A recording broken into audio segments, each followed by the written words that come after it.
Have you had an encounter you'd like to hear narrated on this channel? Well, if so, send me an email with all the details. You can email me at contact@buckeyebigfoot.com.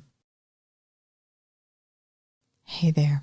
Welcome back to Buckeye Bigfoot. Tonight's story comes to us from the Daniel Boone National Forest area in Kentucky. Now, that's real backwoods country. I know that area. I have family down there. There's a lot of history, a lot of quiet nights, and, well, sometimes things you just can't explain, even after you've seen them. This one comes to us from a young father who never put much stock in stories about monsters in the woods. That was until something came walking up to his trailer one night and tried the door handle. So grab your snackage and a drink, get your booty on up in the saddle. We're about to head out straight into the heart of Sasquatch Valley. That is South Kentucky, right down to Laurel County. Are you ready? Me too.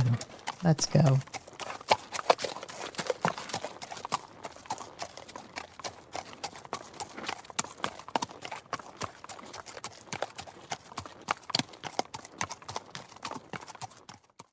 My name is Scott, but you can call me Scotty. Everybody does. I'm 34 years old, born and raised here in Laurel County, Kentucky. Got a wife, one son, and a blue tick hound that barks at every leaf that moves. I'm not one to get worked up about spooks or ghosts. I've been hunting since I was about 10 years old. I ran into bobcats, bears, and I even survived drunk uncles running around a bonfire with no pants on, and none of it ever rattled me. But what happened last July? Oh, that's a little different. That rattled me. We live in a real nice double wide up near the edge of the forest. I've got this place rented from a cousin. Basically, we're renting to buy. Anyway, place isn't fancy, but it's just right. It's quiet. You can hear the owls at night, coyotes sometimes, and when the wind is just right, you can smell pine and wood smoke rolling across the hills. About a week after July 4th last year, my young boy, he was 3 at the time, he starts saying strange things. He says to me, "Daddy, the tall doggy keeps coming to my window." Now, I didn't think too much of it. He's 3 years old. Little kids, they have great imaginations. He probably just saw something on a cartoon, or maybe he had a weird dream. Then a few days later, he does it again. "Daddy," he says, "the tall doggy keeps coming back." Now this time I asked him, what did he mean? What's a tall doggy? He said, "You know, doggy, big face, but it's got long arms, and it breathes all over my window glass." I just laughed at his description and told him he probably just saw a deer or something. He shook his head and he said, "No, it don't got horns." I still brushed it all off. I was of the mind that if anything got close to our house, my dog Jimbo would always tell me. Always had. I don't care if a leaf rustled across the gravel. He went braying and let me knowin'. Well, that is, until Thursday night. We had just finished dinner. My boy was in bed. My wife was watching television. I stepped out on the front porch to have a smoke. It was a real still night. There was moonlight on the gravel. A summer night haze was just starting to settle. And then I heard it. 3 slow steps. Crunch, crunch, crunch. They were coming from the side of the house, heavy and measured. I froze and listened. I thought, well, must be a black bear that wandered up. But then the steps didn't sound like something on 4 paws, so I was a little puzzled. I quickly finished my smoke and went inside.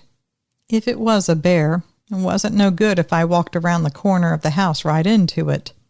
I had been out there having a smoke, not looking to tussle with a bear. I went in. I closed the door, and for some reason I can't tell you, I locked it. We don't normally lock the doors until we go to bed. Got up in the morning, you unlocked the doors. Before you went to bed, you locked them. Well, we used to not lock them, that is. but we keep them locked all day now. I want to stop here and tell you, I didn't catch it as this was going on, but Jimbo, my dog, he was nowhere to be seen. Not a bark, not a growl, nothing. Later, we found out he was hiding behind the couch. He wouldn't come out for a while after all this happened. But let me go on and tell you what was going on. I go inside, I sit down, and I say nothing to my wife of hearing those footsteps. We're sitting in recliners next to each other opposite the door in the television.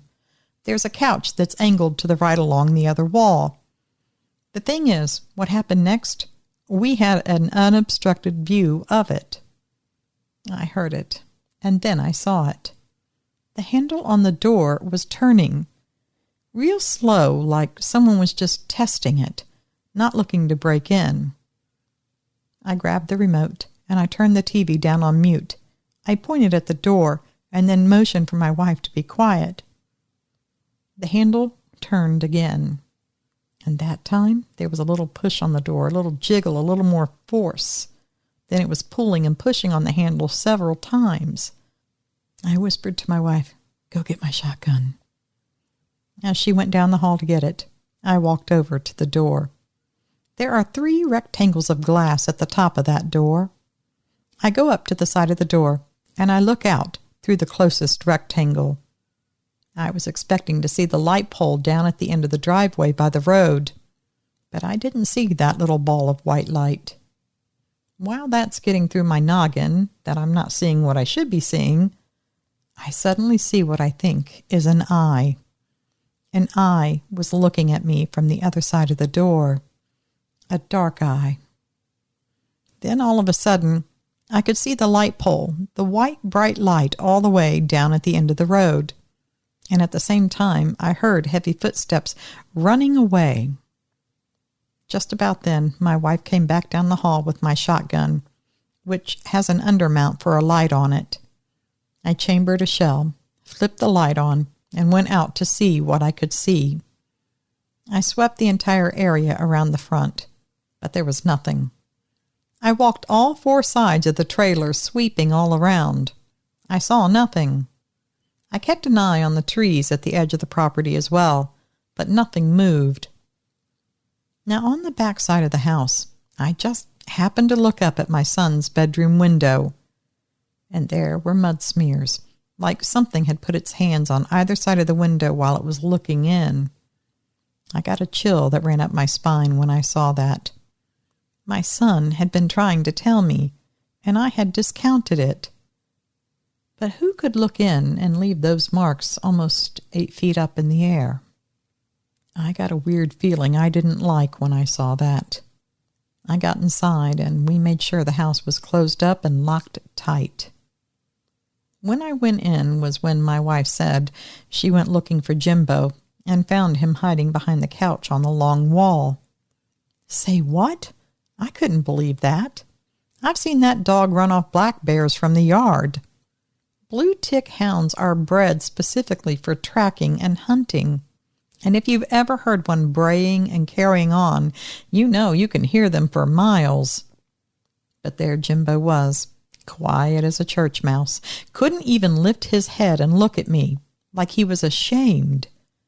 I didn't know what to think, but of all the things going on, that faded into the background for me at that moment. The next morning I went out. I checked the porch. Somehow the night before I was so focused on looking out and around that I never looked back at the wall or the door of the trailer. There were mud smears around the windows on the door, like someone had cupped their hands around it to see in. Around the doorknob were a few muddy swipes. Not a lot, but enough to be visible. By that time I was really thinking about those muddy prints. We didn't have any water spots directly on our property, but there was a creek close by that went past all of those trees, and our neighbors had always given us permission to go down to the creek if we wanted. And it was a creek that my wife and myself often took our son down to play in. I went down to the creek and had a good look around. Something had definitely been down at the creek for a good bit. I saw things all trampled up along the creek banks. Found a spot that looked like a big pig wallow of partially dried up mud. It was close enough to the actual creek that something could stand there, scoop up water, and make that spot there in the mud. There were prints of some kind too, but I can't say that any were clear enough for me to make out, and I'm not that confident on what I saw that I want to tell you what they were. I will go so far as to say that a few looked semi-human, but it was really hard to tell in all the slipped and dried mud. We live so far out off the beaten track that we didn't have any of those door cameras. Heck, I can't remember the last time someone came up to our door that we didn't know was coming. But I went ahead and got one and got it all hooked up. I didn't catch anything but some possums and raccoons for about a week or two. Now, this whole time, I was still working, of course, and my wife and son are home alone every day, just them and Jimbo. I didn't like it, but what could I do? I had to go make money. My truck is parked up near the trailer on the gravel drive.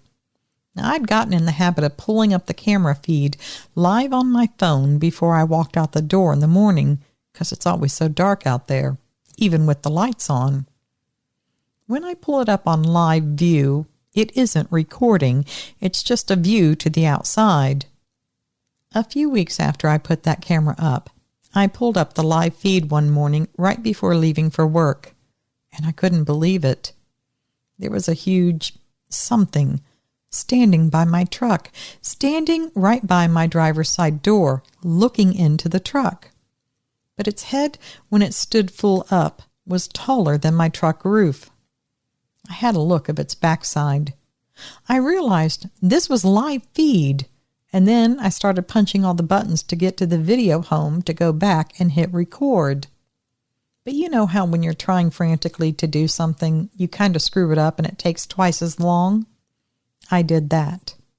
By the time I got it back to recording view mode, there was nothing out there but my truck. I was recording nothing. One look at that thing, and I about choked on my coffee that morning. I didn't want to think there was anything like that down there, or anywhere, to be honest. But I'd seen it. I couldn't deny it. They exist. Wood boogers. I wasn't going to beat around the bush anymore. I knew I had a genuine Kentucky wood booger around my property, and I was not happy about it. I had seen its outline. It was human-shaped, but in a gorilla sort of way. The texture of the fur looked matted, and then it dawned on me. It was muddy. It was cooling itself off in that summer with all the mud.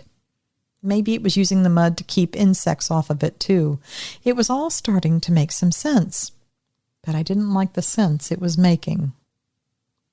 My wife was in the kitchen that morning, and I went in and I told her what I'd seen. She had already been staying close to the house during the day, which was tough because our son and our dog were used to being outside a lot, traipsing all over with me or his mom. But that day and the next several days, they all stayed inside until I came home. She took Jimbo out on a leash to do his nature calls a few times during the day, but they always stayed right up close by the house, and she always had a gun on her. We usually went farther out from the house. But that morning, when I saw that on the live feed, I went out to my truck with a shotgun when I left for work. I put it behind the seat, and I kept it locked there while I was working. I saw nothing when I left that morning, but I have never walked back out into the darkness around here without at least one good firearm of some sort on me. Now several more days go by. No noise, no prints. Then a month goes by, and I start thinking maybe it's moved on. Maybe since no one was outside during the day, it was no longer interested in us anymore. Now summer is passing, and we're getting down into the fall, not long before Halloween. I decide to take my boy down to the creek one day. We like to skip rocks. It was a clear day. The air was crisp and cool, and the leaves were spinning down to the ground with every breeze. Just so you know where we were at this point, there had been no more muddy prints around the trailer, no more handle or door jiggling, no tall doggies at my son's window anymore. And by this time, my son has now turned 4 years old. Now that day I left Jimbo at home with my wife. So that's the recap where we were on this day. Me and my son were walking down the creek shore when my son says, "Daddy, what is that?" He's pointing up and across the creek bed, maybe 35-40 feet away. There's a rise on the opposite bank, and at first I think this is some kind of weird tree stump. Then it moved. It stands up. It had been crouched, watching us, letting us get closer with every step. I saw this thing clearly, full daylight. It was tall and massive with a very broad chest. It had long arms hanging very low, and legs thick like big oak trunks. Fur everywhere, and that fur was caked up in dried mud, head to its big toe. Crusty, dried up mud. The face was not ape, and not human. It was something in between. I saw a wide nose with a heavy brow, and lips that looked stretched tight. And the eyes, they were darker than the mud fur. They looked deep and smart. And all that crusty mud, here's the thing I noticed. It made it look like tree bark, and part of the rocky creek shore as well. In a word, it was perfect camouflage. I know my mouth was hanging open. Even my son, a normal, natural chatterbird, was completely silent. We looked at each other across the creek for several seconds. Then it moved slowly one leg at a pivot point, and it turned slowly while looking at me for one more second, like it was making sure to say, "Don't even think about it, buddy." Then it turned its whole body and disappeared. I don't mean actual disappeared. I mean it didn't run. It just stepped behind a tree, and it faded into all the brush. It walked away.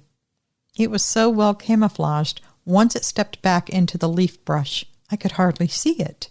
You wouldn't think so because it was dark, but I'm telling you, it looked like tree bark with all that mud. I didn't waste any time. I scooped up my son and got out of there. The creek is now off limits to my wife and son, and my wife knows exactly why, and she's in full agreement. I have been back down to the creek.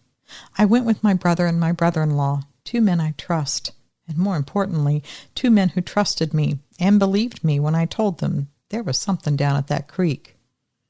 We found many signs that something had definitely been there, but we did not see what we were looking for. I was both relieved and disappointed. I wanted another look at it, but I also wanted someone else with me to see it. I did tell the neighbor that that part of the creek runs through their property, but she's rather elderly and she didn't see or hear anything. She doesn't go down there anyway. Since then, I've heard a lot of crazy stories coming from around this area, people saying they're seeing and hearing wild things. But we are on the edge of the Daniel Boone National Forest, and it cuts right through this county and many others out here in Kentucky. And it's a very old forest, and it's big. It's over 2 million acres. Let that sink in. 2 million acres. Now that's plenty of room for something to hide in. When I was a young boy, one of my uncles, not the one who ran around naked without pants on, but one of my uncles would tell great stories at the backyard fires. We would all gather round. He was a master. But I remember him saying one time there were still parts of the Daniel Boone National Forest that no white man had ever seen. Of course, I'm sure he made that up, but that set my mind on fire when I was a kid. And even now it makes me wonder, because like I said, 2 million acres. Anything at all could hide in there if it wanted to. So why was it leaving muddy prints around my house? I believe that it once saw my boy down there at the creek one day. I have since read how they seem to be drawn to children. And maybe drawn isn't the right word, but they do seem to like them. I think it followed him back to our house. I think it walked around and sniffed out the room that he was sleeping in. I saw those mud wallows down by the creek, and I'm of the mind to thinking that covering itself in mud might have done something in the heat to help cool it, or to keep ticks off of it. I don't know, but it had a purpose. I'm just not sure what. I wonder if it left or if it moved on down the way, because we maybe invaded its territory too much or gotten too close. Maybe it knew I would be a threat to it. And while I'm a peaceful man by nature, I am not when it comes to the safety of my wife or child. It's taken a lot for me to get all of this into an email. I'm using voice text on my phone to make this email. My wife is reading through it and has fixed most of the crap that she says is not easy to read. So thank you for getting through it with me. I didn't know how else to do this, but I really wanted to do it. I want people to know there are things that live in the Daniel Boone National Forest. Don't be silly when you're out there. We call those things wood boogers. Most others call them Bigfoot or Sasquatch. It doesn't really matter what they're called. They're all the same to me. Unwelcome around my property. Signed, Scotty. Well, that was Scotty's story from the edge of the Daniel Boone National Forest. Now, I think Scotty's story reminds us that maybe Bigfoot doesn't always roar or throw things or chase folks down. Maybe sometimes it just stands in the dark, watching you. And maybe sometimes it jiggles that door handle to see if you remembered to lock it. Yeah, maybe. All right, well, with those thoughts, I'm going to bid you all a good night. Be sure to keep your outside lights on. Keep your dogs inside at night, please. And double check the lock on that door tonight, would you? And remind yourself every day, absence of proof is not proof of absence. I'll catch you all the next time.